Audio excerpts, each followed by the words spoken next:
Star Wars The Acolyte is a terrible show on Disney+, and the star, Amandla Stenberg, thinks you're stupid. After creating a problem all on her own, she now wants to play the victim card and expects you to believe it as she shakes her butt and grinds her crotch into a camera. Because 2024.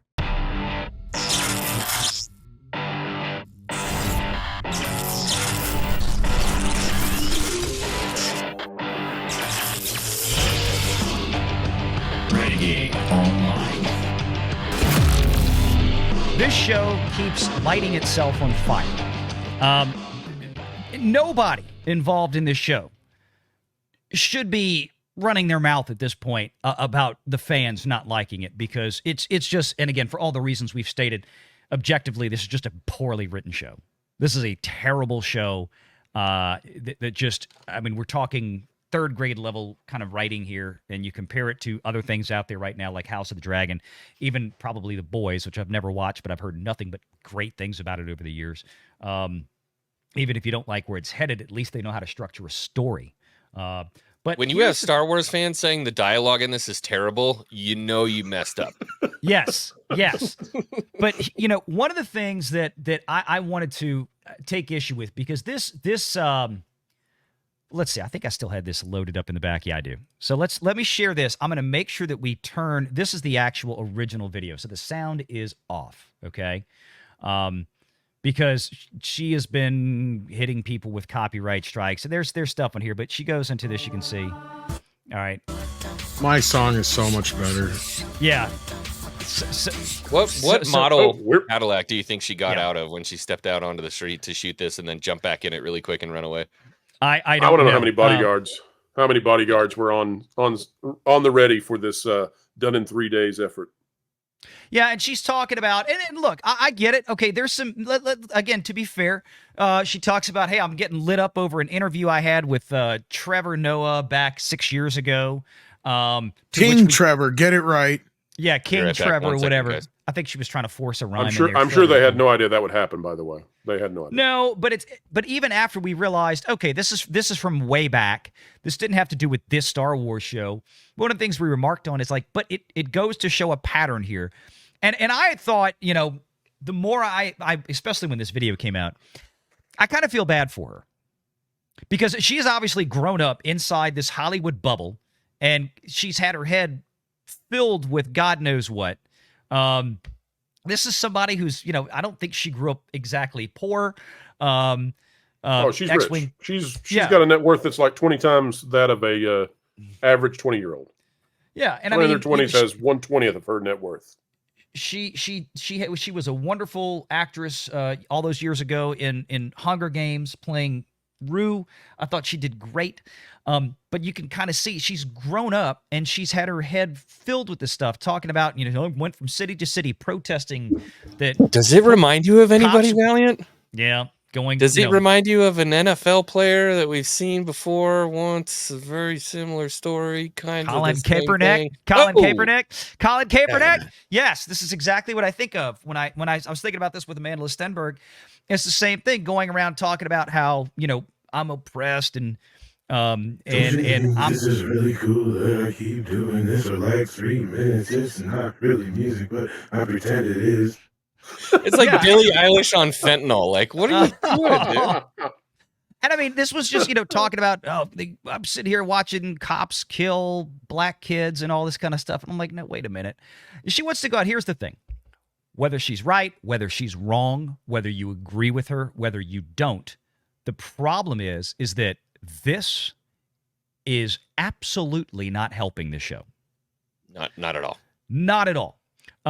You know, talking about, and again, she goes into this, I've gotten all this, you know, hate mail, and I've gotten threats and all this stuff. And I spent 72 hours cutting this video together, and at no point does she cut to a single receipt of any of this stuff. You guys don't remember Billy D. Williams gyrating? You guys don't remember Billy D. Williams gyrating with a camera up his crotch after Empire? It really launched his career. I really do want like a Lando music video. That'd be awesome. Oh, you racist Star Wars fans. I'm tired of your shit. 45. I'm tired of your shit. Yeah. Now remember, here's the thing, and this is what I want everybody to remember. The problem, I don't take this as her being reactionary. I hate to tell you, Amandla Stenberg, let's remind folks, she kind of started this. To be in any way, shape, or form a part of the wave that is ushering in inclusion and safety for Black nerds, it's my dream come true. You know, she tries to hide everything with a laugh and always talk about it's being a joke, but we played that clip here. That right there, though, is very important because that is the mentality that they have. That's what I keep trying to tell people. They think that if they get rid of us, all these other diverse people are just going to come flooding into these franchises all of a sudden because they've been so afraid of us this whole time. You know, people who are quote unquote accustomed to living in the closet can't secretly like something from afar. Never happens for them. Nothing they're used to. Can I tell you guys a secret? Not falling on anybody here? No. Here's a little secret. I think they were working on this song for weeks. I think that they were getting ready. I think you're right. Oh, 100%. I think they were getting ready to have this come out and Leslie do her interview with THR in about the same 24 hours on purpose. I think they knew this was going to be a flaming disaster. I think they wanted it to be a flaming disaster. How's that? The only thing that makes me think it's a little newer than maybe 3 weeks is that she references the fact that people did. This is the one thing that people did do is they pulled out that old interview from, what was it, 2018 or whatever it was. But that came out before the Acolyte. That was out like it a was. week before the, That's true. And here we are in the four weeks in now. So I mean, you're probably not wrong now that I think about it. Yeah, she might have been right a couple of weeks ago. But wait. Let me. I want to take issue with this because this is important. Here's the thing. Because again, Amandla Stenberg's entire mentality with this, with Star Wars, with, I guess, white people like her dad, because I think her dad's and her boyfriend. Right? And her boyfriend. Dad is Dutch.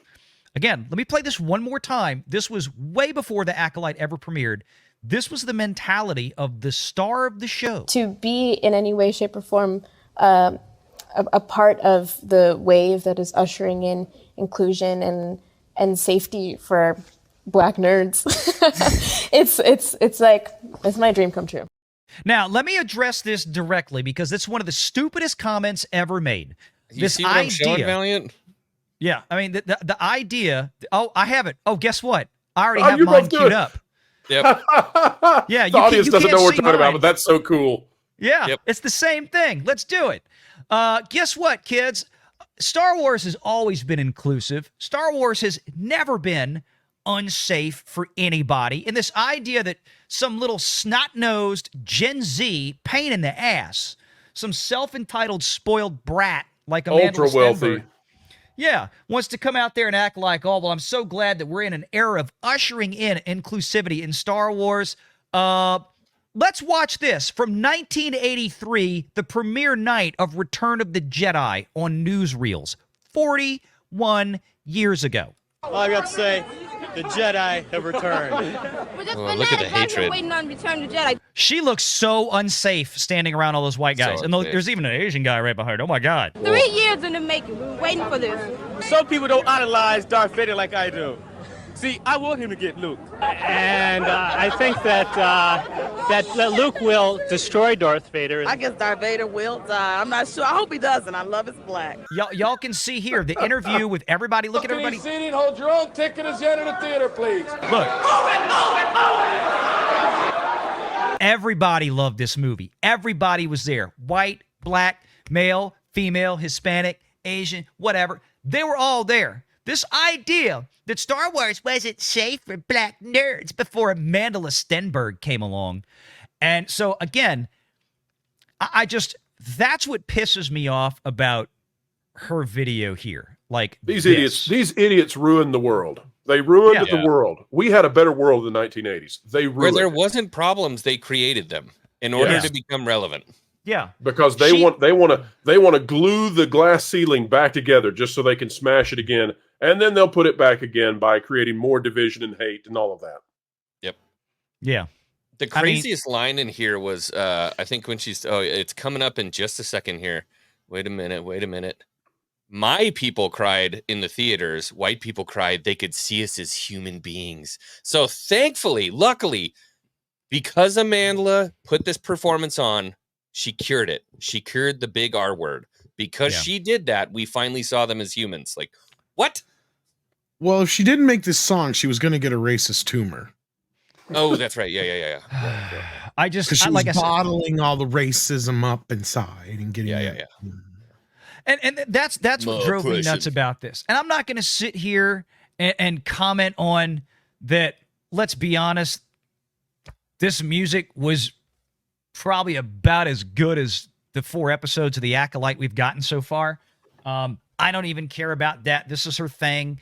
Yeah, she wants to, shake her junk in the camera, which is what she was doing. Like she didn't pick that camera angle by accident. Look at where my power comes from. Whatever it is with these kids out there that think, I'm going to change the world with a dance video or something like this. She and Awkwafina should go on tour together.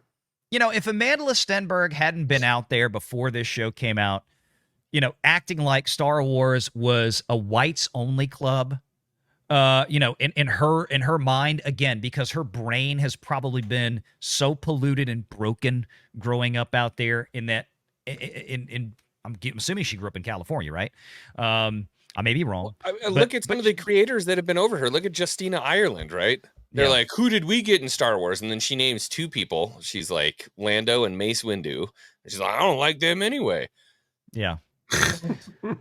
Yeah, and it's like, and this whole thing about some people conflated an interview from Trevor Noah in 2018 with what was with Star Wars more recently. It wasn't, but you're still out there. How many times, how is it that all these interviews with her and a lot of this stuff, including this song, she's constantly talking about, she's got a real issue with white people, apparently. Yeah, she does.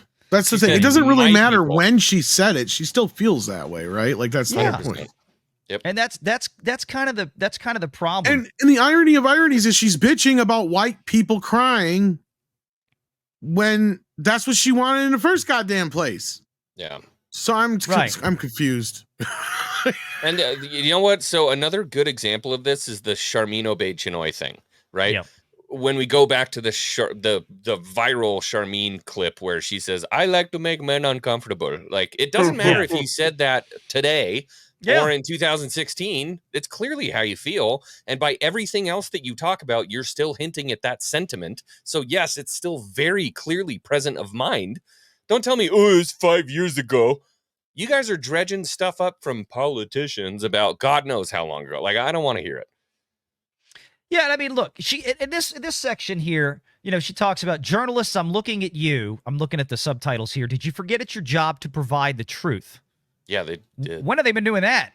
What are you talking about? Apparently, yeah, they did, but I don't think the way that you think it is. Spreading divisiveness, mining the metrics and data. Seems that you gave up all of your ethics for money and views, and I can tell that the people are tired and the kids don't trust anything that they view. The only true thing she said, she just said it to the wrong audience. Yeah, it's there's some irony in that statement there. But look, the thing is that I don't. Where's the receipts for this? She's telling me she's getting hit with racist stuff, and okay, all right. Look, if somebody's actually doing that, shame on them. That's terrible. But I don't. They're in the same place where Rose Tico and the other chicks are, right? And it's a Kelly Marie Tran again, and the other chicks are, and how many more chicks are there? Yeah. You know where there is actually receipts though. Let's notice it's only the women. It's never the men. Right. The men always do selfies in the car to defend the women for what they've said. Yeah. But guys, I'll just tell you. Toronto seemed to do fine. And how did that go? Obi-Wan was going to do a rap song too, but yeah. Thank you, Ewan, for not putting it the camera where that was. But guys, I'll just tell you. I think you need to stop being racist. Racist. Sea otter. Racist. Sea otter. Sea otter. I'll tell you guys, though, I'm not shocked that the star of The Acolyte is telling journalists to stop chasing views. Clearly, that was the mantra at the Acolyte as well. So it makes perfect sense. Make sure you're subscribed to Valiant Renegade and join us every Sunday at 6 p.m. Eastern for the live show.